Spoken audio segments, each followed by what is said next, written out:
traffic jams, the bane of every driver's existence. We've all been there, fuming behind the wheel as minutes turn into hours. But imagine a traffic jam so epic, so colossal, that it lasts not for hours, not for days, but for 8 long years. That's exactly what happened in the Suez Canal between 1967 and 1975. One of the most infamous traffic jams in recent history unfolded in China in 2010. The Beijing-Tibet Expressway, a critical artery for trade, ground to a halt for a mind-numbing 12 days. Trucks carrying goods were stranded, their cargoes spoiling, as the economic impact rippled across the country. Then there was the Carmageddon in Los Angeles in 2011, when a major freeway closure brought the city to its knees. These events, though disruptive, were mere blips compared to the monumental snarl-up that was about to unfold in the Middle East. The Suez Canal, a ribbon of blue cutting through the desert sands, is more than just a waterway. It's a lifeline of global trade. Its construction in 1869 revolutionized maritime transport, slashing shipping times between Europe and Asia by weeks. Before its creation, ships making the arduous journey from London to Bombay had to navigate around the entire African continent, a perilous voyage fraught with storms and delays. The canal's impact on global trade was immediate and profound. Goods, raw materials, and manufactured products could now be transported more quickly and efficiently, reducing costs and boosting international commerce. For countries like Egypt, the canal represented a strategic asset, generating revenue from tolls and cementing its position as a key player in global trade. By the mid-20th century, the Suez Canal had become indispensable to the global economy. Millions of tons of cargo, including oil, grain, and manufactured goods, traversed its waters annually. Its smooth operation was crucial for the stability of global trade networks, and any disruption to its flow had far-reaching consequences.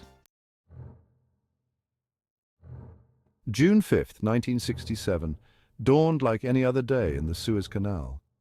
The sun beat down on the shimmering waters as a convoy of 15 cargo ships from various nations approached the southern entrance, their holds laden with goods destined for ports around the world. Little did the crews know that they were sailing into the eye of a geopolitical storm. The atmosphere was tense. For weeks, tensions between Egypt and Israel had been escalating, fueled by border skirmishes and bellicose rhetoric. The air crackled with anticipation of a wider conflict. As the ships steamed into the canal's narrow channel, their engines throbbing, they unwittingly became pawns in a high-stakes game of geopolitical chess.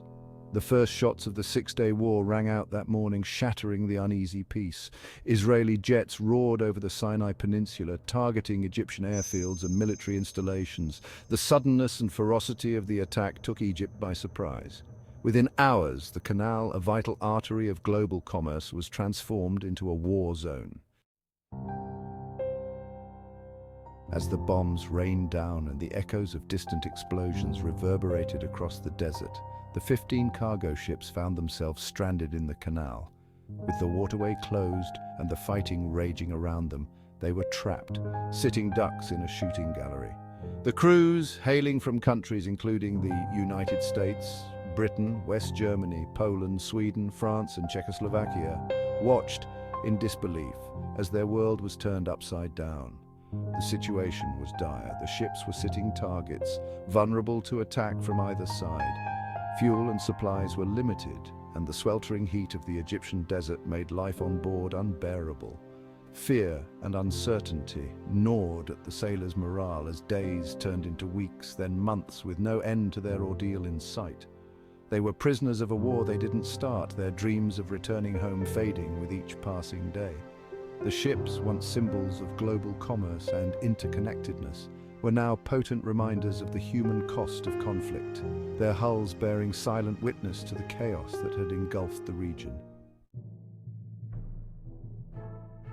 The Six-Day War, a geopolitical earthquake. The Six-Day War reshaped the Middle East, pitting Israel against Egypt, Syria, and Jordan. The roots of the conflict were deep, tied to the 1948 Arab-Israeli War and Palestinian displacement. Egypt's closure of the Straits of Tiran was a casus belli. Israel launched a preemptive strike on June 5, 1967. Israeli forces achieved a decisive victory. By June 11th, Israel had seized significant territories. The speed and scale of Israel's victory sent shockwaves through the Arab world. Section 6. A canal divided, a world disrupted. The Six-Day War had profound geopolitical consequences and disrupted global trade. The closure of the Suez Canal sent shockwaves through the world economy. Ships had to detour around Africa, increasing journey times and costs. The economic ripples were felt worldwide. Oil prices soared as tankers took longer routes. Businesses faced delays and disruptions. Consumers felt the pinch as prices rose. The closure highlighted the fragility of global trade networks. Section 7. The bitter bread of exile, life adrift. For the crews of the 15 ships stranded in the Great Bitter Lake, the war was a distant rumble, a constant reminder of the turmoil around them. They were caught in a geopolitical limbo, their fate uncertain. Days turned into weeks, months, then years, and still they remained trapped, their ships slowly rusting in the desert sun. Life aboard was a mix of boredom, camaraderie, and resilience. They created their own microcosm of civilization, establishing routines and organizing social events. They even held their own Olympics to boost morale. The ships became floating prisons, their decks transformed into makeshift villages. Despite their isolation, the stranded sailors were not forgotten. Families sent letters and care packages, while international organizations provided aid and support. The Red Cross played a vital role, delivering mail, medicine, and essentials. The plight of the crews captured the world's imagination, a poignant reminder of the human cost of conflict. Section 8. The Yellow Fleet Beacons of Resilience. As the years dragged on, the stranded ships, their paint fading and their hulls coated in desert dust, became known as the Yellow Fleet, a testament to the resilience of the human spirit in the face of adversity. The crews, their initial despair giving way to a sense of camaraderie and determination, found ways to adapt to their extraordinary circumstances. They established a barter system, trading goods and services between ships. They organized movie nights using projectors powered by ship generators. They even created their own makeshift golf course on the sandy banks of the canal. Life went on, albeit in a surreal and uncertain state. The Yellow Fleet became a symbol of hope, a reminder that even in the darkest of times, the human spirit can endure. Their story captured the imagination of the world, a testament to the power of community and the indomitable will to survive. Section 9. Diplomacy and determination, breaking the deadlock. The fate of the Suez Canal and the stranded ships became entangled in the complex web of Middle Eastern politics. Egypt, determined to assert its control over the waterway, refused to allow the ships to leave until Israel withdrew from the Sinai Peninsula. Israel, for its part, was reluctant to relinquish its strategic gains. The international community, eager to see the canal reopened and global trade restored, engaged in a flurry of diplomatic efforts to break the deadlock. The United Nations played a key role, mediating between the warring parties and seeking a peaceful resolution. But progress was slow, hampered by mistrust and entrenched positions. The years dragged on, and the situation remained unchanged. The canal, once a symbol of global interconnectedness, became a physical embodiment of the divisions that plagued the region. But even as hope seemed to dwindle, the desire for peace and the imperative of economic recovery kept the diplomatic channels open. Section 10. Freedom at last sailing into the sunset. After 8 long years, a glimmer of hope emerged. In 1973, following the Yom Kippur War, Egypt and Israel signed a disengagement agreement. The agreement, brokered by the United States, paved the way for the reopening of the Suez Canal.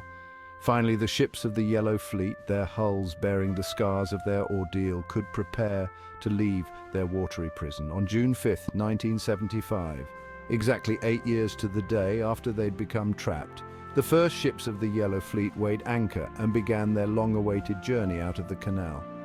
It was a moment of both joy and trepidation. For the crews, it was a bittersweet victory, a time to reflect on the friendships forged and the challenges overcome. The world watched as the ships, one by one, emerged from the canal, their flags fluttering in the breeze. It was a powerful symbol of hope, a testament to the power of diplomacy and the enduring human spirit. Section 11. Echoes of a crisis, the Suez Canal's enduring legacy.